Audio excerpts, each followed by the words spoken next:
ನಮಸ್ಕಾರ ವೀಕ್ಷಕರೇ, ಇದು ನಮ್ಮ ದೇಶದ ಕತೆ. ನಾನು ಶರತ್.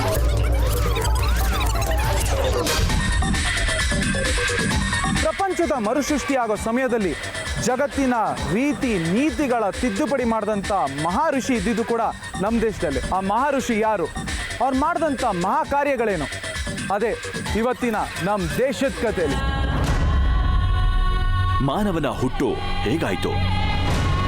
ಇದು ಸಾವಿರಾರು ವರ್ಷಗಳಿಂದ ಕಾಡ್ತಿರೋ ಪ್ರಶ್ನೆ.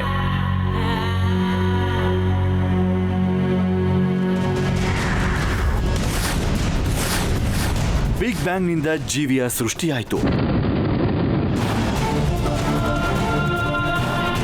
ಸೂಕ್ಷ್ಮ ಜೀವಕೋಶವೇ ಮಾರ್ಪಾಡು ಆಗ್ತಾ ಈಗಿನ ಪ್ರಪಂಚ ಸೃಷ್ಟಿ ಆಯಿತು ಅಂತ ವಿಜ್ಞಾನ ತನ್ನ ಥಿಯರಿಯನ್ನ ಮುಂದಿಡುತ್ತೆ. ಇದು ಕೇವಲ ವಿಜ್ಞಾನ ತನ್ನ ಲೆಕ್ಕಾಚಾರಗಳನ್ನು ಮುಂದಿಟ್ಕೊಂಡು ಮಂಡಿಸಿದ ಥಿಯರಿ ಅಷ್ಟೇ. ಹಾಗಿದ್ರೆ ಇದೇ ಸತ್ಯನಾ? ಗೊತ್ತಿಲ್ಲ. 100% ಇದೇ ಕಾರಣನ ಅಂತ ಮರುಪ್ರಶ್ನೆ ಹಾಕಿದ್ರೆ ವಿಜ್ಞಾನಿಗಳು ಮೌನ ತಾಳ್ತಾರೆ.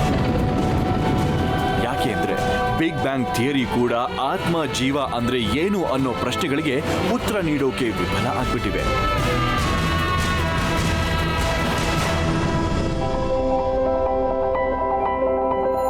ಪ್ರಪಂಚದ ವಿವಿಧ ಧರ್ಮಗಳು ಕೂಡ ತಮ್ಮದೇ ರೀತಿಯಲ್ಲಿ ಮನುಷ್ಯನ ಉಗಮದ ಬಗ್ಗೆ ಉತ್ತರಿಸ್ತವೆ.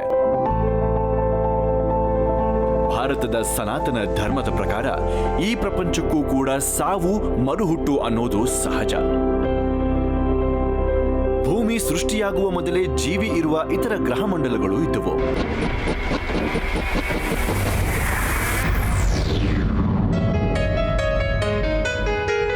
ಅನಂತಶೇಷ ಎನ್ನುವ ಹಾವಿನ ಮೇಲೆ ಕುಳಿತು ವಿಷ್ಣು ವಿಶ್ರಮಿಸುತ್ತಿದ್ದಾಗ ಆತನ ಹೊಕ್ಕಳಿನಿಂದ ಕಮಲದ ಮೇಲೆ ಕುಳಿತ ಬ್ರಹ್ಮ ಸೃಷ್ಟಿಯಾದ. ಬ್ರಹ್ಮ ತನ್ನ ಕರ್ತವ್ಯ ಏನು ಅನ್ನೋ ಗೊಂದಲದಲ್ಲಿದ್ದಾಗ ತಪಸ್ಸಿನ ಮೂಲಕ ಪ್ರಪಂಚ ಸೃಷ್ಟಿಸು ಅನ್ನೋ ಸಲಹೆಯನ್ನ ವಿಷ್ಣು ನೀಡ್ತಾನೆ. ಗಾಢ ತಪಸ್ಸಿನಲ್ಲಿ ಓಂ ಎನ್ನೋ ಬೀಜಾಕ್ಷರ ಬ್ರಹ್ಮನಿಗೆ ಕೇಳಿಸುತ್ತೆ. ಅಲ್ಲಿಂದ ಬ್ರಹ್ಮನ ಸೃಷ್ಟಿ ಕಾರ್ಯ ಪ್ರಾರಂಭವಾಗುತ್ತೆ. ಸ್ವರ್ಗ, ಆಕಾಶ, ಭೂಮಿ, ಪಾತಾಳ, ಜೀವಿಗಳು, ಅವುಗಳ ಉಳಿವಿಗಾಗಿ ಸಸ್ಯ, ಹೀಗೆ ಸಕಲವನ್ನು ಸೃಷ್ಟಿಸುತ್ತಾನೆ. ಕೇವಲ ಕಥೆಯನ್ನಾಗಿ ಇದನ್ನ ನೋಡದೆ ವಾಸ್ತವ ನೆಲೆಗಟ್ಟಿನಲ್ಲಿ ನೋಡಿದಾಗ ಇದೇ ಸತ್ಯ ಇದ್ರೂ ಇರಬಹುದು ಅನಿಸುತ್ತೆ.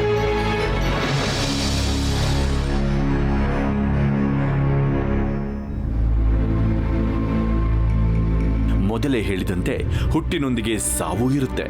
ಭೂಮಿಯ ಸೃಷ್ಟಿಗೂ ಒಂದು ಅಂತ್ಯಕಾಲ ಬಂದಿತ್ತು. ಭಯಂಕರ ಜಲಪ್ರಳಯವಾಗಿ ಭೂಮಿಯ ಮೇಲಿನ ಸೃಷ್ಟಿಯೆಲ್ಲ ಸರ್ವನಾಶವಾಗಿತ್ತು.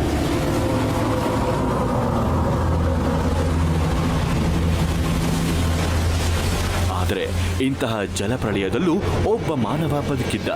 ಆತನೇ ಮನು. ಮಾನವರ ಜನಕ, ಮಾನವ ಕುಲಕ್ಕೊಂದು ಕಟ್ಟಳೆ ರೂಪಿಸಿದವ.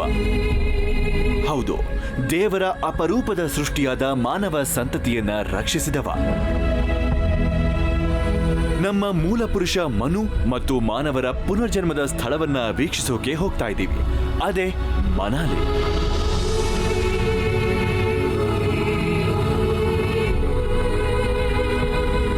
ಅಲ್ಲಿದೆ ಮಾನವನ ಮರುಹುಟ್ಟಿಗೆ ಕಾರಣನಾದ ಮನುವಿನ ಆಲಯ.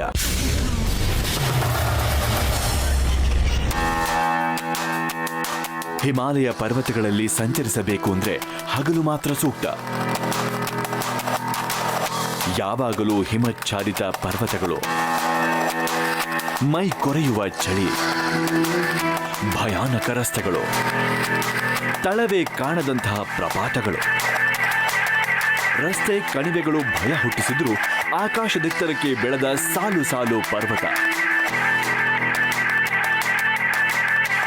ನಾಚಿದ ಬಳ್ಳಿಯಂತೆ ಹರಿಯುವ ನದಿಕೊಳ್ಳಗಳು. ಬೆಟ್ಟದ ಎಡ್ಜಲ್ಲಿ ಇಷ್ಟೊತ್ತು ಟ್ರಾವೆಲ್ ಮಾಡ್ಕೊಂಡು ಬಂದ್ವಿ. ಚೂರು ಮಿಸ್ ಆಗಿದ್ರು ಪಾತಾಳನೇ. ಈಗ ನಾನು ಪಾರ್ವತಿ ಮತ್ತು ಬ್ಯಾಸ್ ನದಿಗಳ ಸಂಗಮ ಆಗೋ ಜಾಗ ಕುಲೂಲಿದ್ದೀನಿ. ಇದ್ರ ಜೋಡಿ ನಗರನೇ ಮನಾಲಿ. ಅದು ಕೇವಲ 50 ಕಿಲೋಮೀಟರ್ ದೂರದಲ್ಲಿದೆ. ಅಲ್ಲಿಗೆ ಬೇಸಿಗೆಯಲ್ಲಿ ಹಿಮ ಕರಗಿ ನೀರಾಗಿ ಹರಿಯುವುದರಿಂದ ಇಲ್ಲಿ ಸಿಗೋ ಎಲ್ಲ ನದಿಗಳು ಜೀವನದಿಗಳೇ. ಗಂಗಾ ಮತ್ತು ಸಿಂಧು ನದಿಗಳ ಜಲಸಂಪತ್ತಿಗೆ ಮೂಲ ಈ ಪುಟ್ಟ ಝರಿ ಕೊಳ್ಳಹಳ್ಳಗಳು. ಜೀಲಂ, ಚೀನಾಬ್, ರವಿ, ಬೀಸ್ ಮತ್ತು ಸಟ್ಲಜ್ ಇದು ನಮ್ಮ ದೇಶದ ಪಂಚ ನದಿಗಳು. ನನ್ನ ಹಿಂದೆ ಹರಿದಿರೋದೆ ಸಟ್ಲಜ್ ನದಿ. ಇದ್ರ ವಿಶೇಷತೆ ಏನು ಗೊತ್ತಾ? ಇದು ಪಾಕಿಸ್ತಾನದಿಂದ ಹರಿದು ಬರ್ತಿದೆ. ಯೂಶಲಿ ಇದು ವಿಂಟರ್ ಸೀಸನಲ್ಲಿ ಫ್ರೋಸನ್ ಸ್ಟೇಟಲ್ಲಿರುತ್ತೆ, ಆದರೆ ಈಗ ಸಮ್ಮರ್ ಆಗಿರೋದ್ರಿಂದ ಹಾಗೆ ಹರ್ಕೊಂಡು ಹೋಗ್ತಿದೆ.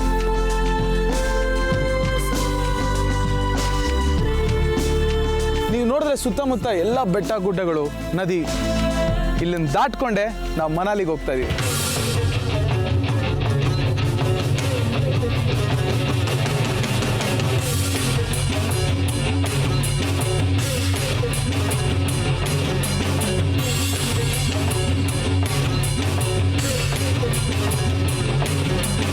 ಮನಾಲಿ ಒಂದು ಜಾಗದಲ್ಲಿ ಸಲ್ಫರ್ ಬಾತಿಂಗ್ ಅಂತ ಬೋರ್ಡ್ ನೋಡಿದೆ.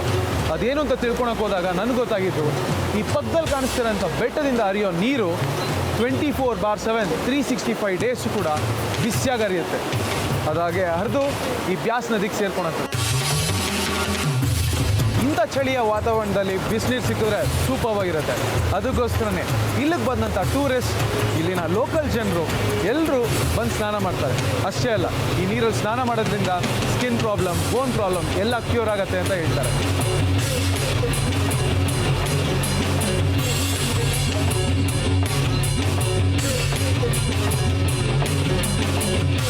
ನಾವು ಸಾಗಿದಂತೆ ರಸ್ತೆ ಕಿರಿದಾಗ್ತಿತ್ತು. ಅಬ್ಬಬ್ಬ ಅಂದ್ರೆ ಒಂದು 4 ವೀಲರ್ ಹೋಗಬಹುದಾದ ದಾರಿ. ಆದ್ರೆ ಇದು 2 ವೇ ರೋಡ್ ಆಗಿತ್ತು. ಸ್ವಲ್ಪ ಲಕ್ಷ್ಯ ಬೇರೆಡೆಗೆ ಹರಿದ್ರೂ ಪ್ರಾಣ ಹಾರಿ ಹೋಗುವ ಪರಿಸ್ಥಿತಿ. ಹಿಮಾಲಯದ ರಸ್ತೆಗಳಲ್ಲಿ ಸುರಕ್ಷಿತವಾಗಿ ತಲುಪಬೇಕಾದ ಸ್ಥಳ ತಲುಪಿದ್ರೆ ಅದು ಪುನರ್ಜನ್ಮ ಸಿಕ್ಕಂತೆ. ವಾಹನದಲ್ಲಿ ಬ್ರೇಕ್, ಆಕ್ಸಿಲರೇಟರ್, ಕ್ಲಚ್ ಎಲ್ಲ ಚಾಲಕನ ಕೈಲಿದ್ರೂ ಅದರ ಮೇಲಿನ ಹಿಡಿತ ಮಾತ್ರ ವಿಧಿಯದ್ದೇ. ಅಷ್ಟು ಭಯ ಹುಟ್ಟಿಸುವ ರಸ್ತೆಗಳು. ಮನಾಲಿ ತಲುಪಬೇಕಾದ್ರೆ 3 ಕಿಲೋಮೀಟರ್ ಉದ್ದದ ಸುರಂಗ ಮಾರ್ಗ ಸಿಗುತ್ತೆ. ಈ ಸುರಂಗ ಮಾರ್ಗ ಎಷ್ಟು ಅಪಾಯಕಾರಿ ಆಗಿತ್ತು ಅಂದ್ರೆ, ಕತ್ತಲೆ ಜೊತೆಗೆ ಬೇರೆ ವಾಹನಗಳ ಪ್ರತಿಧ್ವನಿಗಿಂದ ವೆಹಿಕಲ್ ಯಾವ ಕಡೆಯಿಂದ ಬರ್ತಾ ಇದೆ ಅನ್ನೋದನ್ನೇ ಊಹಿಸೋಕೆ ಆಗ್ತಾ ಇರಲಿಲ್ಲ. ಆದರೆ ನಮಗೆ ಮಾನವನ ಮೂಲ ಪುರುಷ ಮನುವಿನ ದೇವಾಲಯ ನೋಡಬೇಕು ಅನ್ನೋ ತುಡಿತ. ಪ್ರಪಂಚದ ಮರುಹುಟ್ಟಿಗೆ ಕಾರಣನಾದವನಿಗೆ ಜಗತ್ತಿನಲ್ಲೇ ಏಕೈಕ ದೇವಸ್ಥಾನ, ಅದೇ ಮನಾಲಿಯಲ್ಲಿರುವ ಮನು ಟೆಂಪಲ್. ಅದನ್ನ ನೋಡೋದಕ್ಕೆ ನಾವು ತಗೊಳ್ತಿದ್ದ ಈ ರಿಸ್ಕು ಖಂಡಿತವಾಗ್ಲೂ ವರ್ತ್ ಆಗಿತ್ತು.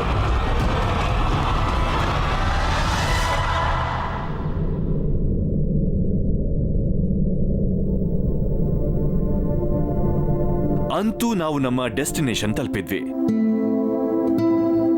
ಮನಾಲಿ. ಮನು ಆಲಯ ಎನ್ನುವ ಶಬ್ದವೇ ಆಡು ಭಾಷೆಯಲ್ಲಿ ಮನಾಲಿ ಅಂತ ಬದಲಾಗಿದೆ. ಹಿಮಾಚಲ ಪ್ರದೇಶದ ಕುಲು ಕಣಿವೆಯ ಉತ್ತರದ ತುದಿಯಲ್ಲಿರೋ ಹಿಲ್ ಸ್ಟೇಷನ್. ಸಮುದ್ರ ಮಟ್ಟದಿಂದ 6726 ಅಡಿ ಎತ್ತರದಲ್ಲಿ ಬಿಯಾಸ್ ನದಿ ಕಣಿವೆಯಲ್ಲಿರೋ ಸ್ಥಳ.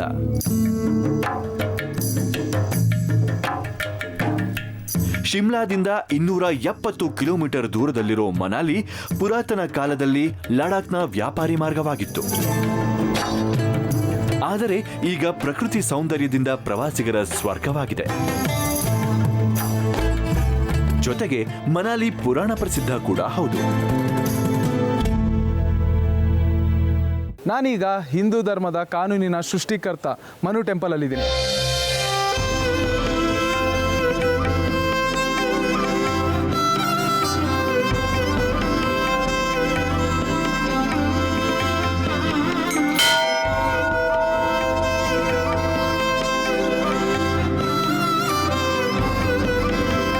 ಇದ್ದಂಥ ಈ ಆಲಯದಿಂದನೇ ಈ ಊರಿಗೆ ಮನಾಲಿ ಅಂತ ಹೆಸರು ಬಂತು.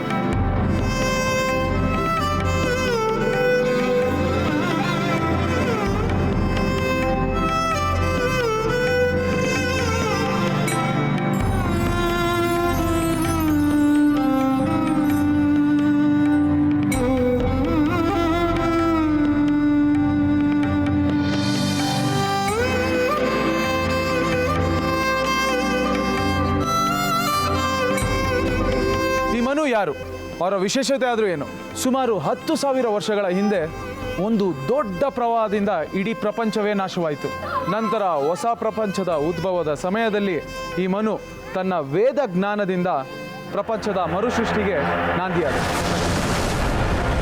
ಮಹಾ ಜಲಪ್ರಳಯದ ನಂತರ ಬದುಕಿದ್ದ ಏಕೈಕ ಮಾನವ ಮನು ತನ್ನ ಹಡಗಲ್ಲಿ ಕೂತು ತೇಲುತ್ತಾ ಬಂದು ಸೇರಿದ್ದು ಇಲ್ಲಿಗೆ ಅನ್ನೋ ನಂಬಿಕೆ ಹಿಂದೂಗಳದ್ದು.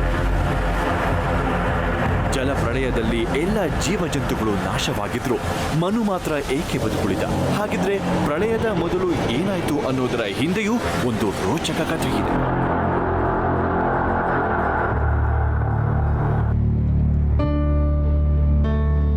ಮನು ಬ್ರಹ್ಮನ ಮಗ. ಒಂದು ದಿನ ಒಂದು ಪಾತ್ರೆಯಲ್ಲಿ ನದಿಯ ನೀರನ್ನ ಮೊಗೆಯುತ್ತಿದ್ದಾಗ ಅಕಸ್ಮಾತಾಗಿ ಅದರಲ್ಲೊಂದು ಮೀನು ಸೇರ್ಕೊಳ್ತು. ಮನು ಅದನ್ನ ಮರಳಿ ನೀರಿಗೆ ಬಿಡೋಷ್ಟರಲ್ಲಿ ತನ್ನನ್ನ ದೊಡ್ಡ ಮೀನು ತಿಂದುಬಿಟ್ರೆ ಅನ್ನೋ ಭಯ. ಹಾಗಾಗಿ ಮರಳಿ ಬಿಡದಂತೆ ಪ್ರಾರ್ಥಿಸಿಕೊಳ್ತು. ಮನುಗೆ ಮೀನಿನ ಸ್ಥಿತಿ ನೋಡಿ ಅಯ್ಯೋ ಪಾಪ ಅನ್ನಿಸಿ ಅದನ್ನ ತನ್ನ ಮನೆಗೆ ತೆಗೆದುಕೊಂಡು ಹೋದ. ಮೀನನ್ನ ಒಂದು ಜಾಡಿಯಲ್ಲಿ ಇರಿಸಿದ. ಏನಾಶ್ಚರ್ಯ, ದಿನ ಬೆಳಗಾಗುವಷ್ಟರಲ್ಲಿ ಮೀನು ಆ ಜಾಡಿಗಿಂತ ದೊಡ್ಡದಾಗಿ ಬೆಳೆದಿತ್ತು. ಅದನ್ನ ಇನ್ನೂ ಸ್ವಲ್ಪ ದೊಡ್ಡ ಪಾತ್ರೆಯಲ್ಲಿರಿಸಿದ. ಬೆಳಗಾಗುವಷ್ಟರಲ್ಲಿ ಮತ್ತೆ ಅದೇ ದೃಶ್ಯ. ಹೀಗೆ ಮೀನು ದಿನದಿಂದ ದಿನಕ್ಕೆ ಬೃಹದಾಕಾರ ತಾಳ್ತಾ ಹೋಯ್ತು. ಕೊನೆಗೆ ಮನು ಅದನ್ನ ಸಮುದ್ರದಲ್ಲಿ ಬಿಟ್ಟ. ಕೃತಜ್ಞತೆ ಹೇಳಿದ ಮೀನು ಕೆಲವೇ ದಿನಗಳಲ್ಲಿ ಜಲಪ್ರಳಯವಾಗಲಿದೆ.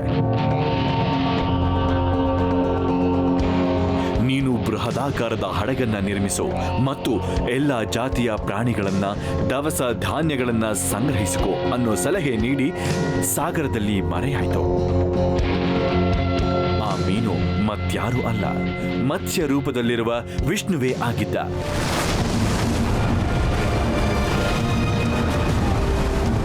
ಮತ್ಸ್ಯದ ಮುನ್ಸೂಚನೆಯಂತೆ ಕೆಲವೇ ದಿನಗಳಲ್ಲಿ 7 ಹಗಲು ಮತ್ತು 7 ರಾತ್ರಿ ಧಾರಾಕಾರವಾಗಿ ಮಳೆ ಸುರಿದು ಜೀವಿಗಳೆಲ್ಲ ಉಳಿದಿದ್ದು ಮನು ಮತ್ತು ಆತನ ಹಡಗು ಮಾತ್ರ. पृथ्वी पर प्रलय हुई थी. ಜಲಪ್ರಳಯ ಆದಾಗ ಮನು ಸಪ್ತ ಋಷಿಗಳೊಂದಿಗೆ ಮನಾಲಿಗೆ ಬಂದು ಸೇರ್ಕೋತಾರೆ. ಇಲ್ಲಿಂದಲೇ ಮನ್ವಂತರ ಶುರುವಾಗಿದೆ. यहीं से मनवंतर शुरू हुआ. ಮನು ಸಹಾಯ ಮಾಡಿದ್ದ ಮೀನು ಮತ್ತೆ ಆತನ ಸಹಾಯಕ್ಕೆ ಬಂದಿತ್ತು. ತನ್ನ ದವಡೆಯಿಂದ ಮನುವಿನ ಹಡಗನ್ನ ಎಳೆದುಕೊಂಡು ಹೋಗಿ ಜಲಪ್ರಳಯದ ನಂತರ ಮೊಟ್ಟ ಮೊದಲು ಮೇಲೆದ್ದು ಬಂದ ಭೂಭಾಗಕ್ಕೆ ತಂದುಬಿಡ್ತು. ಆ ಭೂಭಾಗವೇ ಈಗಿನ ಮನಾಲಿ.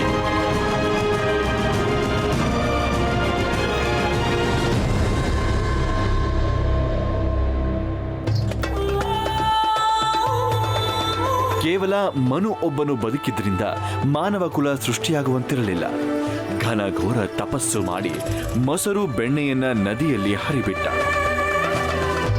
ಅದರಿಂದ ಒಂದು ಸ್ತ್ರೀ ಉದ್ಭವಿಸಿದ್ಲು. ಮನು ಮತ್ತು ಸ್ತ್ರೀ ಜೊತೆಯಾದಾಗಿಂದ ಮನುಕುಲದ ಮರುಸೃಷ್ಟಿ ಆಯಿತು. ಹೀಗೆ ಮನು ಮನುಷ್ಯ ಕುಲವನ್ನ ಭೂಮಿಯ ಮೇಲೆ ಸ್ಥಾಪಿಸಿದ. ಈ ಮೂಲಕ ಮಾನವ ಕುಲದ ಜನಕ ಎನ್ನಿಸಿಕೊಂಡ. ಮನುಸ್ಮೃತಿ ಎನ್ನುವ ಕಾನೂನು ರಚಿಸಿ ಅದರ ಪ್ರಕಾರ ಮನುಕುಲವನ್ನ ಆಳಿದ. ಮನುಸ್ಮೃತಿ ಮಾನವನ ಮೊದಲ ಕಾನೂನು ಆಗಿದೆ. ಮನುಸ್ಮೃತಿ ಎಲ್ಲ ಕಾಲಕ್ಕೂ ಸಲ್ಲುತ್ತದೆ ಅನ್ನೋದು ಒಂದು ನಂಬಿಕೆ. मन्नू टेम्पल बहुत प्रसिद्ध टेम्पल है सर. ಮನು ದೇವಾಲಯ ಪ್ರಾಚೀನ ಕಾಲದ ಪ್ರಸಿದ್ಧ ದೇವಸ್ಥಾನ. ಜನ ದೂರ ದೂರಗಳಿಂದ ಬಂದು ಇಲ್ಲಿ दर्शन करते हैं. ಮನಾಲಿಯಲ್ಲಿ ಮನು ದೇವರಿಗೆ ಮೊದಲ ಆದ್ಯತೆ. ಮನಾಲಿಯಲ್ಲಿ ವಿವಾಹದಂತಹ ಯಾವುದೇ ಸಮಾರಂಭ ನಡೆದರೂ ಮನು ಟೆಂಪಲ್ನಲ್ಲಿ ಪೂಜೆ ಸಲ್ಲಿಸಲಾಗುತ್ತೆ.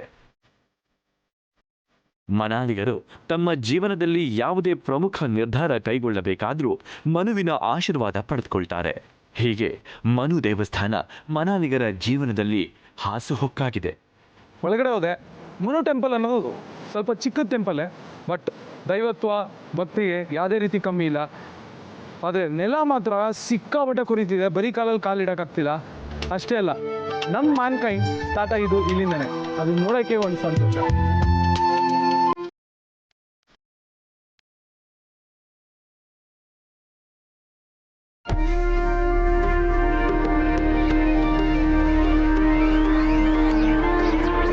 ರತನ್ ಪಾಸ್ ಹೋಗೋ ಹಾದಿಯಲ್ಲಿರೋ ಪಲ್ಚಾನಲ್ಲಿ ಇದೀವಿ. ಇಲ್ಲಿಂದ ಪೂರ್ತಿ 360 ಡಿಗ್ರಿಲೂ ಸ್ನೋ ಮೌಂಟೇನ್ ಮಾತ್ರ ಇದೆ. ಇಲ್ಲೇ ಹೀಗಿದೆ ಅಂದ್ರೆ ಇನ್ನು ರತನ್ ಪಾಸ್ ಅಲ್ಲಿ ಹೇಗಿರ್ಬೋದು. ಬನ್ನಿ ಹೋಗಿ ಎಕ್ಸ್ಪೀರಿಯನ್ಸ್ ಮಾಡೋಣ.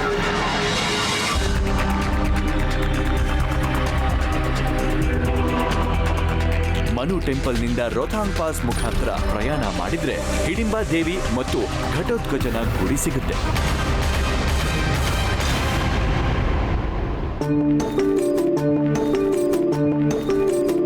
ಹಿಡಿಂಬಾದೇವಿ ಗುಡಿ ಕೂಡ ಅಷ್ಟೇ, ವಿಶ್ವದಲ್ಲೇ ಏಕೈಕ. ಎಲ್ಲೂ ಪೂಜಿಸಲ್ಪಡದ ಹಿಡಿಂಬಾಳನ್ನ ಇಲ್ಯಾಕೆ ಪೂಜಿಸ್ತಾರೆ? ಏನು ಈ ಗುಡಿಯ ವಿಶೇಷತೆ ಅನ್ನೋ ಪ್ರಶ್ನೆಗಳನ್ನ ಮುಂದಿಟ್ಕೊಂಡು ನಮ್ಮ ಟೀಮ್ ಪ್ರಯಾಣ ಬೆಳೆಸ್ತು.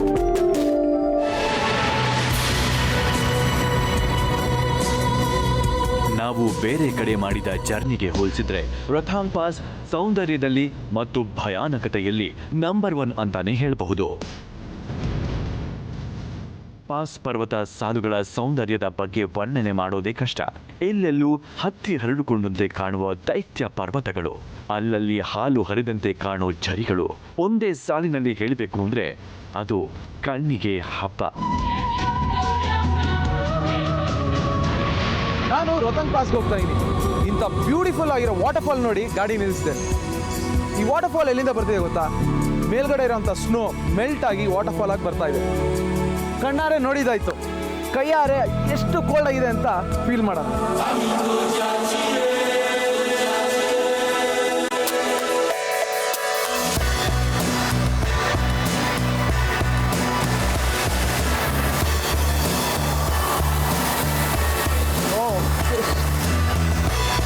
ಸಖತ್ ಕೋಲ್ಡ್ ಆಗಿದೆ, ಫ್ರೀಸಿಂಗ್ ವಾಟರ್. ಹಿಮಾಚಲ ಪ್ರದೇಶದ ಸೌಂದರ್ಯ ಅಂದ್ರೇನೆ ಹಾಗೆ. ಎಂಥವನೇ ಇದ್ರೂ ಆ ಅದ್ಭುತ ಪ್ರಕೃತಿ ಸೌಂದರ್ಯ ಮುಗ್ಧನನ್ನಾಗಿಸಿ ಬಿಡುತ್ತೆ. ಎಲ್ಲ ಮರೆತು ಪ್ರಕೃತಿಯ ಮಡಿಲಲ್ಲಿ ಒಂದಾಗುವಂತೆ ಮಾಡಿಬಿಡುತ್ತೆ.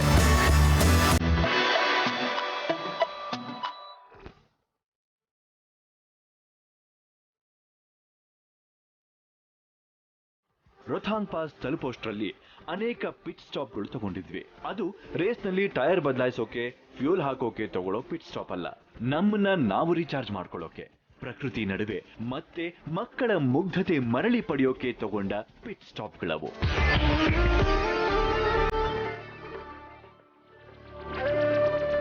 ನಾವೀಗ ರೋಹ್ತಾಂಗ್ ಪಾಸ್ ಹಾದಿಯಲ್ಲಿರೋ ಗುಲಾಬಲ್ಲಿದ್ದೀವಿ. ರೋಹ್ತಾಂಗ್ ಪಾಸ್ ಅಲ್ಲಿ ತುಂಬಾ ಸ್ನೋ ಇರೋದ್ರಿಂದ ಅಲ್ಲಿ ನಿಷೇಧ ಮಾಡಲಾಗಿದೆ. ಸೊ ಇಲ್ಲಿದ್ದೇ ಎಂಜಾಯ್ ಮಾಡೋಣ.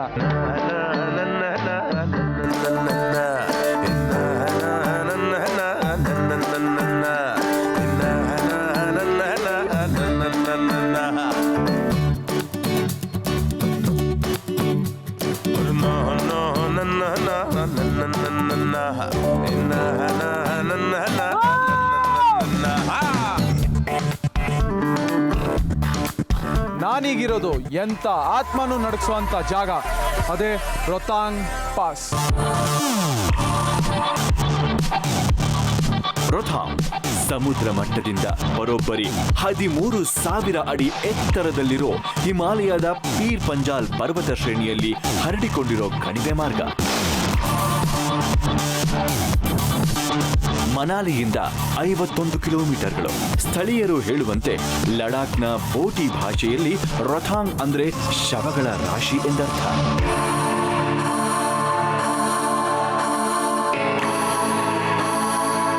ಈ ಮಾರ್ಗಕ್ಕೆ ಇಂಥ ಭಯಾನಕ ಹೆಸರು ಬರೋಕೆ ಇಲ್ಲದೇ ಇರೋ ಕಾರಣವೇ ಇಲ್ಲ. ಇಲ್ಲಿಯ ತನಕ ಲೆಕ್ಕವಿಲ್ಲದಷ್ಟು ಜೀವಿಗಳ ಬಲಿ ಪಡೆದಿದೆ ಈ ರೋಥಾಂಗ್. ರೋಥಾಂಗ್ನ ಮೂಡನ್ನ ಯಾರು ಅರ್ಥಕೊಳ್ಳೋಕೆ ಸಾಧ್ಯ ಇಲ್ಲ ಅಂತಾರೆ ಇಲ್ಲಿಯವರು.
ಕತೆ ಇದೆ. ಅದೇನು ಅಂತ ನೀವೇ ನೋಡಿ. ಹಿಡಿಂಬಾ ದೇವಿ ದೇವಸ್ಥಾನ ಇರೋದು ಬಿಯಾಸ್ ನದಿ ದಂಡೆಯ ಮೇಲೆ. ಹಿಡಿಂಬಾ ದೇವಿ ಟೆಂಪಲ್ ಬಗ್ಗೆ ತಿಳ್ಕೋಬೇಕು ಅಂದ್ರೆ ಮೊದಲು ಬಿಯಾಸ್ ನದಿಯ ಕಥೆ ಅರ್ಥಕೊಳ್ಬೇಕು.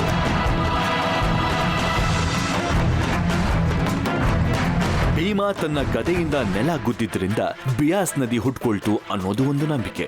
ಹಿಮಾಲಯದ ತಪ್ಪಲಲ್ಲಿ ಹುಟ್ಟುವ ಅನೇಕ ನದಿಗಳಲ್ಲಿ ಬಿಯಾಸ್ ಕೂಡ ಒಂದು. ಇದು ಸುಮಾರು 470 ಕಿಲೋಮೀಟರ್ಗಳಷ್ಟು ಕ್ರಮಿಸಿ ಪಂಜಾಬ್ನ ಸಟ್ಲೆಜ್ ನದಿ ಸೇರುತ್ತೆ. ವ್ಯಾಸ ಅನ್ನೋ ಶಬ್ದ ವಿರೂಪಗೊಂಡು ಬಿಯಾಸ್ ಆಗಿದೆ. ವ್ಯಾಸಮುನಿ ಈ ನದಿಯ ದಂಡೆಯ ಮೇಲೆ ವಾಸಿಸುತ್ತಿದ್ದ. ಅವನ ಹೆಸರೇ ಈ ನದಿಗೆ ಬಂದಿದೆ ಅನ್ನೋದು ನಂಬಿಕೆ. ಬಿಯಾಸ್ ನದಿ ದಂಡೆ ಇನ್ನೊಂದು ಐತಿಹಾಸಿಕ ಘಟನೆಗೆ ಸಾಕ್ಷಿಯಾಗಿದೆ. ಭಾರತವನ್ನ ತನ್ನದಾಗಿಸಿಕೊಳ್ಳೋ ಅಲೆಕ್ಸಾಂಡರ್ನ ಬಯಕೆಗೆ ದೊಡ್ಡ ಅಡ್ಡಿಯಾಗಿದ್ದು ಇದೇ ಬಿಯಾಸ್ ನದಿ. ಕ್ರಿಸ್ತಪೂರ್ವ 326ರಲ್ಲಿ ಅಲೆಕ್ಸಾಂಡರ್ ಭಾರತದ ಮೇಲೆ ದಂಡೆತ್ತಿ ಬಂದಿದ್ದ. ಸಾಕಷ್ಟು ಅಡೆತಡೆಗಳನ್ನ ದಾಟಿ ಬಂದಿದ್ದ ಅಲೆಕ್ಸಾಂಡರ್ನ ಸೈನ್ಯಕ್ಕೆ ವಿಶಾಲವಾಗಿ ಹರಿಯುತ್ತಿದ್ದ ಬಿಯಾಸ್ ನದಿ ನೋಡಿ ಜಂಘಾಬಲವೇ ಕುಸಿದು ಹೋಗಿತ್ತು.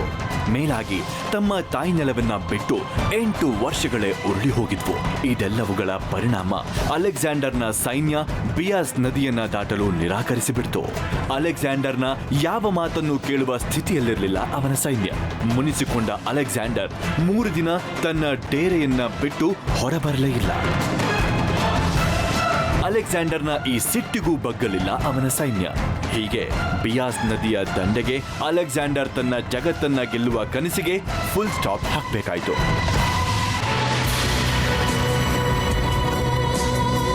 ಗುರಿ ತಲುಪೋ ದಾರಿಯೇ ಇಷ್ಟು ಸುಂದರವಾಗಿದ್ದಾಗ ಇನ್ನು ಗುರಿ ಎಷ್ಟು ಸುಂದರವಾಗಿರಬೇಡ. ಹಿಡಿಂಬಾ ದೇವಿ ಮತ್ತು ಘಟೋದ್ಗಜ ಟೆಂಪಲ್ ನೋಡೋಕೆ, ಅಲ್ಲಿಯ ರಹಸ್ಯ ಅರಿಯೋಕೆ ನಾವು ಉತ್ಸುಕರಾಗಿದ್ವಿ. ರೋತಾಂಗ್ನ ರುದ್ರ ರಮಣೀಯ ಜರ್ನಿ ನಂತರ ನಾವು ತಲುಪಿದ್ದು ಹಿಡಿಂಬಿ ದೇವಿ ದೇವಸ್ಥಾನ.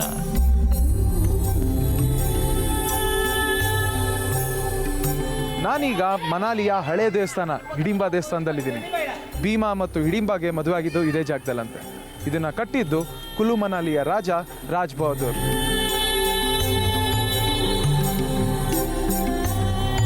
ಹಿಮಾಲಯ ಪರ್ವತ ಸಾಲುಗಳಲ್ಲಿರುವ ಅಪರೂಪದ ಪ್ರಾಚೀನ ದೇವಾಲಯಗಳಲ್ಲಿ ಹಿಡಿಂಬಿ ದೇವಿ ದೇವಸ್ಥಾನ ಕೂಡ ಒಂದು. ಹಿಂದೂ ಪವಿತ್ರ ಗ್ರಂಥವಾದ ಮಹಾಭಾರತದಲ್ಲಿ ಬರುವ ಒಂದು ಪಾತ್ರ ಹಿಡಿಂಬ ಅನ್ನೋ ರಾಕ್ಷಸ. ಈತನ ತಂಗಿಯೇ ಹಿಡಿಂಬಿ ಅಥವಾ ಹಿಡಿಂಬೆ. ಸ್ಥಳೀಯರು ಈಕೆಯನ್ನ ಹಿಡಿಂಬಿ ದೇವಿ ಎಂದು ಪೂಜಿಸುತ್ತಾರೆ. ದೇವದಾರು ಮರಗಳೇ ತುಂಬಿರುವ ಧೋಂಗ್ರಿವನ, ಕಾಡಿನ ಮಧ್ಯೆ ಹಿಡಿಂಬಿ ದೇವಿ ದೇವಸ್ಥಾನ.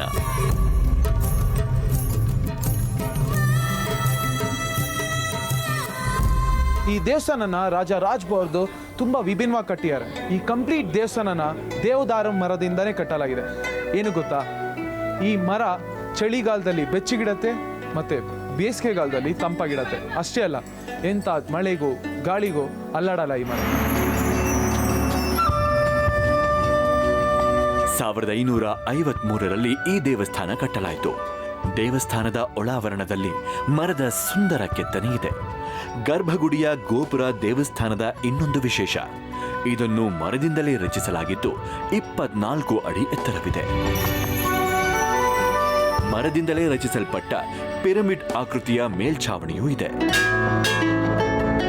ವಿಚಿತ್ರ ಅಂದ್ರೆ ಈ ದೇವಸ್ಥಾನ ಅಷ್ಟೆಲ್ಲ ಫೇಮಸ್ ಆಗಿದ್ರು, ಅದ್ಭುತವಾಗಿ ಕಟ್ಟಲಾಗಿದ್ರು, ಗರ್ಭಗುಡಿಯಲ್ಲಿರುವ ಹಿಡಿಂಬಿ ದೇವಿಯ ಮೂರ್ತಿ ಮಾತ್ರ ಕೇವಲ 3 ಇಂಚ್ ಎತ್ತರವಿದೆ. ಹಿಡಿಂಬಿ ದೇವಿ ತಪಸ್ಸು ಕೈಗೊಂಡ ಗವಿಯ ಸುತ್ತ ದೇವಸ್ಥಾನವನ್ನು ಕಟ್ಟಲಾಗಿದೆ.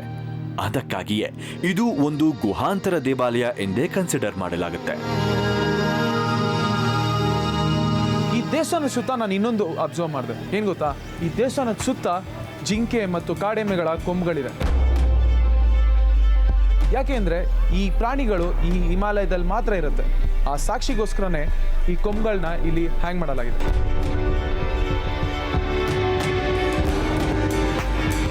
ಈ ಜಾಗದಲ್ಲಿದ್ದಂಥ ಗುಹೆ ಒಳಗೇನೆ ಹಿಡಿಂಬ ದೇವಿ ತಪಸ್ಸು ಕೂತಿದ್ದು. ರಾಕ್ಷಸ ವಂಶದ ಹಿಡಿಂಬ ದೇವಿಗೆ ಒಂದು ದೊಡ್ಡ ಶಪಥ ಇತ್ತು. ಆ ಶಪಥ ಆದ್ರೂ ಏನು? ಭೀಮ ಆ ಶಪಥನ ಹೇಗೆ ಗೆದ್ರು, ಅದ್ರ ಪ್ರತಿಫಲವಾಗಿ ಅವ್ರಿಗೇನು ಸಿಕ್ತು ನೋಡಿ. ಮಹಾಭಾರತದಲ್ಲಿ ಬರೋ ಹಿಡಿಂಬಿ ಅನ್ನೋ ರಾಕ್ಷಸಿ ಸ್ತ್ರೀ ದೈವತ್ವಕ್ಕೆ ಏರಿದ ಕಥೆ ತುಂಬಾ ಆಸಕ್ತಿ ಹುಟ್ಟಿಸುತ್ತೆ. ಈಗಿನ ಧೋಂಗ್ರಿ ವನದಲ್ಲಿ ಹಿಡಿಂಬಿ ಮತ್ತು ಆಕೆಯ ಸೋದರ ಹಿಡಿಂಬ ವಾಸ ಮಾಡ್ತಿದ್ರು. ಬಲಶಾಲಿ, ಶೂರ, ಕ್ರೂರನಾಗಿದ್ದ ಹಿಡಿಂಬನನ್ನು ಯಾರು ಸಾಯಿಸ್ತಾರೋ ಅವನನ್ನೇ ಮದುವೆಯಾಗುವುದಾಗಿ ಹಿಡಿಂಬಿ ಪ್ರತಿಜ್ಞೆ ಮಾಡಿದ್ಲು. ಮೇಣದ ಅರಮನೆ ಬೆಂಕಿಗಾಹುತಿಯಾದ ಘಟನೆಯ ನಂತರ ಪಾಂಡವರು ಧೋಂಗ್ರಿ ವನಕ್ಕೆ ಬಂದು ಸೇರ್ಕೊಂಡ್ರು. ಬಳಲಿಕೆ, ನಿದ್ರೆಯ ಕಾರಣ ಪಾಂಡವರೆಲ್ಲ ಒಂದು ಮರದಡಿ ನಿದ್ರೆ ಮಾಡಿದ್ರು. ಭೀಮ ಮಾತ್ರ ಇವರೆಲ್ಲರ ರಕ್ಷಣೆಗಾಗಿ ಎಚ್ಚರವಾಗಿ ಕುಳಿತ. ಮಾನವರ ಮಾಂಸ ಅಂದ್ರೆ ಜೀವ ಬಿಡುತ್ತಿದ್ದ ಹಿಡಿಂಬನಿಗೆ ಮಾನವ ರಕ್ತದ ವಾಸನೆ ಬಂತು. ಬೇಟೆಯಾಡಲು ತನ್ನ ತಂಗಿ ಹಿಡಿಂಬೆಯನ್ನ ಕಳಿಸಿದ.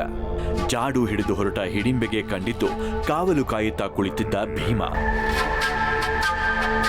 ಕೊಲ್ಲಲು ಬಂದವಳಿಗೆ ಮೋಹ ಮೂಡಿತ್ತು. ಭೀಮನ ಮೇಲೆ ಪ್ರೀತಿಯುಂಟಾಗಿ ತನ್ನ ಮಾಯಾವಿ ಶಕ್ತಿಯಿಂದ ರೂಪವತಿಯ ವೇಷ ಧರಿಸಿ ತನ್ನನ್ನು ವರಿಸುವಂತೆ ಭೀಮನನ್ನು ಪೀಡಿಸಿದಳು. ಆದರೆ ಭೀಮ ಒಪ್ಪಿಕೊಳ್ಳೋದಿಲ್ಲ. ಆಕೆ ತನ್ನ ನೈಜ ರೂಪ ಧರಿಸಿ ಹಿಡಿಂಬಿ ಉದ್ದೇಶವನ್ನ ವಿವರಿಸಿದಾಗಲೂ ಭೀಮನ ಮನ ಬದಲಾಗೋದಿಲ್ಲ. ಇಷ್ಟೊತ್ತಾದರೂ ತಂಗಿ ಬಾರದಿದ್ದನ್ನು ನೋಡಿ ಹಿಡಿಂಬ ಆಕೆ ಇದ್ದಲ್ಲಿಗೆ ಹುಡುಕಿಕೊಂಡು ಬರ್ತಾನೆ. ಅಲ್ಲಿಯ ಪರಿಸ್ಥಿತಿ ಅರ್ಥವಾಗಿ ಭೀಮನ ಮೇಲೆ ಸೆಟ್ಟಿಗೇಳ್ತಾನೆ. ಇಬ್ಬರ ನಡುವೆ ಘನಘೋರ ಗಾಳಗವಾಗಿ ಹಿಡಿಂಬ ಮೃತಪಡ್ತಾನೆ. ಅಲ್ಲಿಗೆ ಹಿಡಿಂಬೆಯ ಪ್ರತಿಜ್ಞೆಯೂ ಪೂರ್ಣವಾದಂತಾಗತ್ತೆ. ಹಾಗಾಗಿ ಭೀಮ ತನ್ನನ್ನು ವರಿಸಲೇಬೇಕು ಅಂತ ಹಿಡಿಂಬಿ ಹಠ ಮಾಡ್ತಾಳೆ. ಭೀಮ ಒಪ್ಪದಿದ್ದಾಗ ಕುಂತಿಯ ಬಳಿ ನಡೆದಿದ್ದನ್ನೆಲ್ಲ ಹೇಳಿಕೊಳ್ತಾಳೆ. ಕುಂತಿ ಭೀಮ ಹಿಡಿಂಬೆಯನ್ನು ಮದುವೆಯಾಗಲೇಬೇಕು ಅಂತ ಆಜ್ಞಾಪಿಸ್ತಾಳೆ. ಭೀಮ ವಿಧಿ ಇಲ್ಲದೆ ಮದುವೆಗೆ ಒಪ್ಪಿಕೊಳ್ತಾನೆ.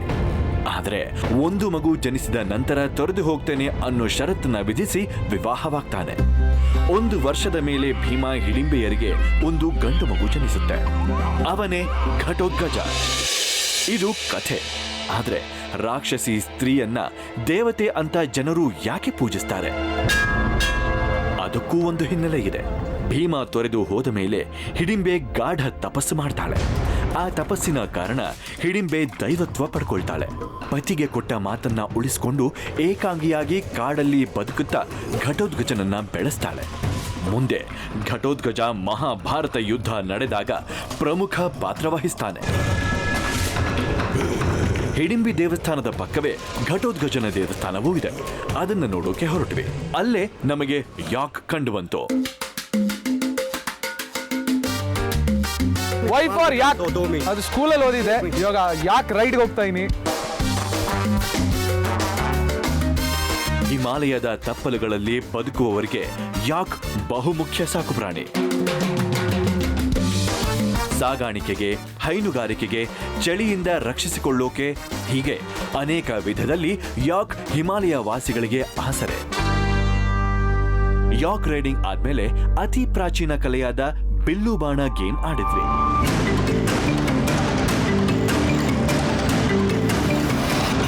ಅದರ ಗುಂಗಿನಲ್ಲೇ ಘಟೋತ್ಕಚ ದೇವಸ್ಥಾನದ ಒಳಗೆ ಹೋದ್ವಿ.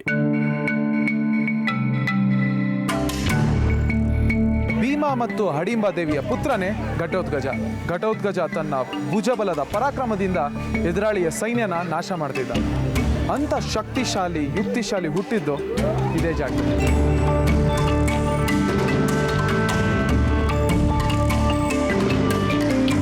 ಘಟೋತ್ಕಚನ ದೇವಸ್ಥಾನದ ಬಗ್ಗೆ ಹೇಳೋಕ್ಕೂ ಮೊದಲು ಆತ ಯಾರು ಅನ್ನೋದನ್ನ ತಿಳ್ಕೊಳ್ಳೋಣ. ಮಹಾಭಾರತ ಓದಿದವರಿಗೆ ಘಟೋತ್ಕಚ ಪಾತ್ರ ಮರೆಯೋಕೆ ಸಾಧ್ಯ ಇಲ್ಲ. ಮಹಾಭಾರತದ ಅಪ್ರತಿಮ ಯೋಧ ಈತ. ಭೀಮ ಮತ್ತು ಹಿಡಿಂಬೆಯ ಪುತ್ರ.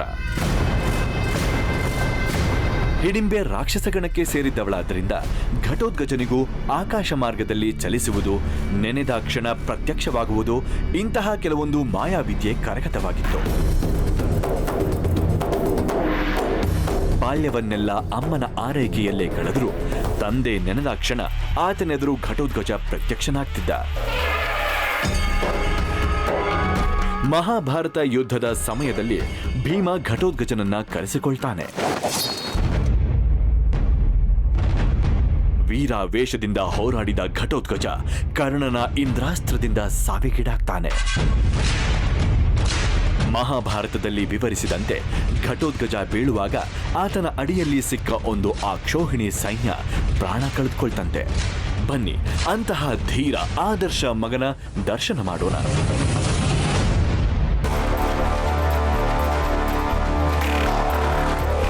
ಯೂಶಲಿ ದೇವಸ್ಥಾನದಲ್ಲಿ ಹಣ್ಣು ಹಂಪಲು ಹೂನ ಕಾಣಿಕೆ ಕೊಟ್ಟರೆ ಇಲ್ಲಿ ಟೋಟ್ಲಿ ಡಿಫ್ರೆಂಟ್.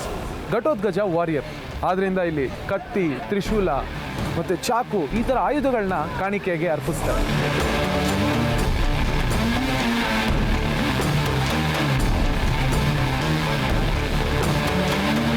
ಇವತ್ತು ನಾವು ಕೇವಲ ಮಲಾನ, ಮನು, ಹಿಡಿಂಬಿ ದೇವಿ ದೇವಸ್ಥಾನಗಳ ರಹಸ್ಯ ಇತಿಹಾಸಗಳ ಮೇಲಷ್ಟೇ ಬೆಳಕು ಚೆಲ್ಲಿಲ್ಲ. ಪರ್ವತಗಳ ಕಾಡಿನ ರೌದ್ರತೆ ಮತ್ತು ಸೌಂದರ್ಯಗಳನ್ನು ನಿಮ್ಮೆದುರು ಇರಿಸಿದ್ವಿ. ನಾವು ಇಲ್ಲಿಂದ ನೇರವಾಗಿ ದೆಹಲಿಗೆ ಪ್ರಯಾಣ ಬೆಳೆಸಲಿದ್ದೇವೆ. ಅಲ್ಲಿ ಕುದಿಯೋ ಎಣ್ಣೆಗೆ ಕೈ ಹಾಕಿ ಬೋಂಡಾ ತೆಗೆಯೋ ವಿಚಿತ್ರ ಮನುಷ್ಯನ ಬಗ್ಗೆ ಹೇಳ್ತೀವಿ.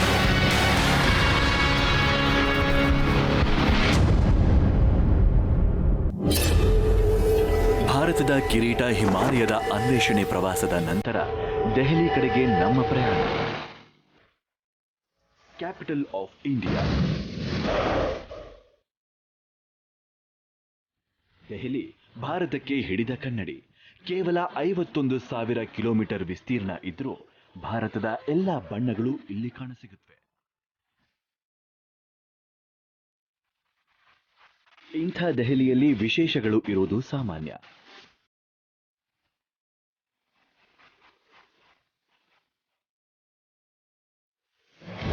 ಆದರೆ ನಾವು ಹುಡ್ಕೊಂಡು ಹೋಗಿದ್ದು ವಿಜ್ಞಾನಕ್ಕೆ ಸವಾಲಾಗಿರುವ ಅಸಾಧ್ಯವನ್ನು ಕಣ್ಮುಂದೆ ಮಾಡಿ ತೋರಿಸುವ ಪ್ರೇಮ್ಜಿ ಅವರನ್ನ ನೋಡೋಕೆ. ಗಣೇಶ್ ರೆಸ್ಟೋರೆಂಟ್ಗೆ ಹೋದ್ರೆ ಒಬ್ಬ ಸಾಮಾನ್ಯನಂತೆ ಕಾಣುವ ಅಸಾಮಾನ್ಯ ಸಿಗ್ತಾನೆ. ತಣ್ಣೀರಲ್ಲಿ ಕೈ ಹಾಕಿದಷ್ಟು ಸಲೀಸಾಗಿ ಕುದಿಯುತ್ತಿರೋ ಎಣ್ಣೆಯಲ್ಲಿ ಕೈ ಹಾಕಿ ಫಿಶ್ ಫ್ರೈ ತೆಗೆಯುವ ಅದ್ಭುತ ತಾಕತ್ತಿನ ಮನುಷ್ಯ. ಇವತ್ತು ನಾವು ಅವರನ್ನ ಭೇಟಿಯಾಗಿ ರಹಸ್ಯ ಭೇದಿಸಲು ಹೊರಟು. ಸೈಕಲ್ ರಿಕ್ಷಾ ಓಲ್ಡ್ ದೆಹಲಿಯಲ್ಲಿ ಸಾಮಾನ್ಯ. ಈ ಬಾಜಾರ್ ಮಾರ್ಕೆಟ್ 12 ಗಂಟೆ ಮೇಲೆ ಮಾತ್ರ ಓಪನ್ ಆಗೋದು. 12 ಗಂಟೆಯಿಂದ ರಾತ್ರಿ 8 ಗಂಟೆ ತನಕ ಇದು ಓಪನ್ ಇರುತ್ತೆ. ಅದ್ರ ಮಧ್ಯಾಹ್ನ ಎಲ್ಲ ವ್ಯಾಪಾರ ವಹಿವಾಟುಗಳು ನಡೆಯುತ್ತೆ.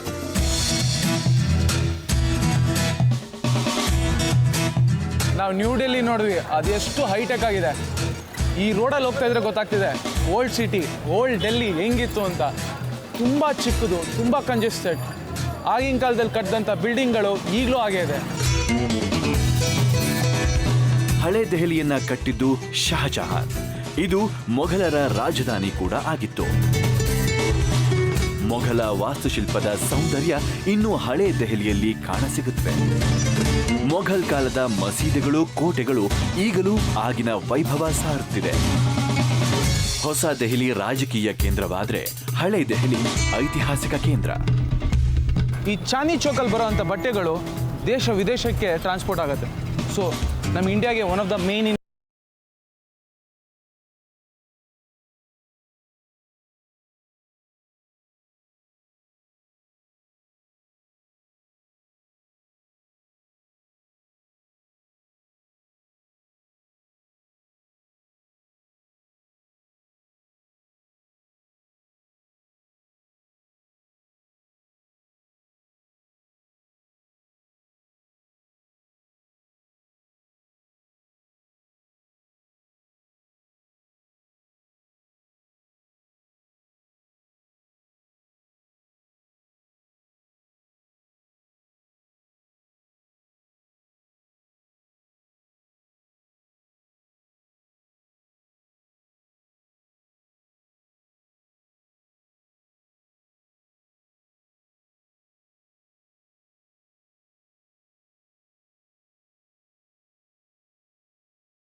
ಭಯ इधर एक आदमी तेल के अंदर हाथ डाल के फिश फ्राई करते हैं, सब करते हैं ना, तो यही है। ಹೌದು, ಅವರು ಇಲ್ಲೇ ಇರೋದು. किधर है वो?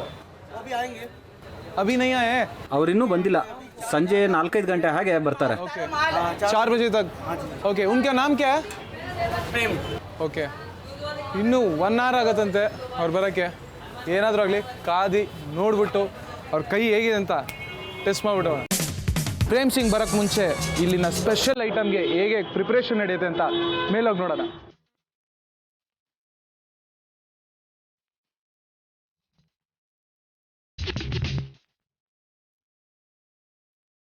ओके अभी प्रेम जी आने के पहले आपका प्रिपरेशन कैसा चलता है? यही चलता है, सेटिंग होता है. ಮೊದಲು ಚಿಕನ್ ತೊಳಿಬೇಕು, ಅದನ್ನು ಕಟ್ ಮಾಡಬೇಕು, ಮಸಾಲೆ ಹಾಕಬೇಕು. ಸಾಯಂಕಾಲ 4 ಗಂಟೆಗೆ ಅಂಗಡಿ ಓಪನ್ ಆಗುತ್ತೆ. ಆ ಟೈಮ್ಗೆ ಬಾಸ್ ಬರ್ತಾರೆ, ಏನೇನು ವ್ಯವಸ್ಥೆ ಆಗಿದೆ ಅಂತ ಅದ್ರ ಬಗ್ಗೆ ಕೇಳ್ಕೊತಾರೆ. ಬಾಸ್ ಆएंगे, उनके बारे में जो भी है माल क्या है क्या नहीं उसके बारे में पूछना. ओके जो हम लोग का ನಾನಿಲ್ಲಿ ದಿನಕ್ಕೆ 10 ರಿಂದ 20 ಕೆಜಿ ಈರುಳ್ಳಿ ಕಟ್ ಮಾಡ್ತೀನಿ. ओके हर दिन. ओके ಆ ಕಡೆ 5 ರಿಂದ 6 ಕೆಜಿ ಅಷ್ಟು ಚಟ್ನಿ ಮಾಡ್ತಾರೆ. ಈ ಕಡೆ ಚಿಕನ್ ಟಿಕ್ಕಾ ರೆಡಿ ಆಗುತ್ತೆ. आपने बोला कि 10 से 12 किलो आप काटेंगे. जब आप काटते हो यूजुअली किसी को भी आग से पानी आता है. आप ಗೊತ್ತಿದೆ, ಆದರೆ ನಮಗೆ ಅಭ್ಯಾಸ ಆಗಿದೆ, ಆದ್ರಿಂದ ಕಣ್ಣೀರು ಬರಲ್ಲ. काटिए.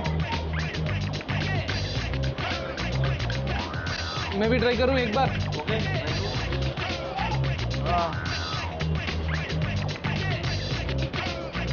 मोटा मोटा हो रहा है. बन जाएगा तो होगा आराम से उंगली आराम में. ಇವ್ರ ಕಣ್ಣಲ್ಲಿ ನೀರು ಬರ್ತಿದೆ, ಇವ್ರಿಗೆ ಅಭ್ಯಾಸ ಇಲ್ಲ ನೋಡಿ. अब आपको यूज टू इट हो गया.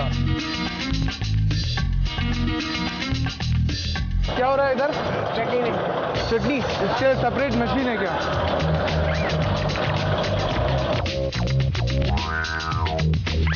भैया क्या बन रहा है इधर? तंदूरी के लिए हो?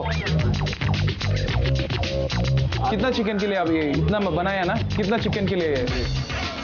100 चिकन के लिए. ಮೊಸರನ್ನ ಇಷ್ಟು ಲೀಟರ್ ಯೂಸ್ ಮಾಡ್ತಾ ಇದ್ದಾರೆ. ಇದನ್ನ ಚಟ್ನಿಗೆ ಯೂಸ್ ಮಾಡ್ತಾರಂತೆ. ಕೌನ್ ಸಾ ಪುದೀನಾ ಚಟ್ನಿ ಕೆ ಲಿಯೆ? ಹಾಂ, ಪುದೀನಾ ಚಟ್ನಿಗೆ ಅಂದ್ಬಿಟ್ಟು ಇಷ್ಟು ಮೊಸರು ಇದೆ. ನಾವು ಗಣೇಶ್ ದರ್ಶಿನಿಯ ಕಿಚನ್ ರೆಸಿಪಿ ಎಲ್ಲ ನೋಡಿದ್ವಿ, ಆದರೆ ನಮ್ಮ ಪ್ರಮುಖ ಉದ್ದೇಶ ಪ್ರೇಮ್ ಜಿ ಅವರನ್ನ ಭೇಟಿ ಮಾಡೋದು.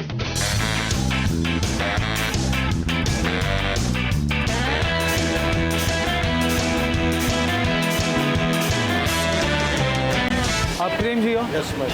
आप ही हो? Sir hi sir. अब्बा ದೇವ್ರೆ, तब से वेट कर रहा हूँ सर. ಇದು ಕೈಯಲ್ಲ ಸರ್, ಇವತ್ತಿನ ನಮ್ಮ ಎಪಿಸೋಡು.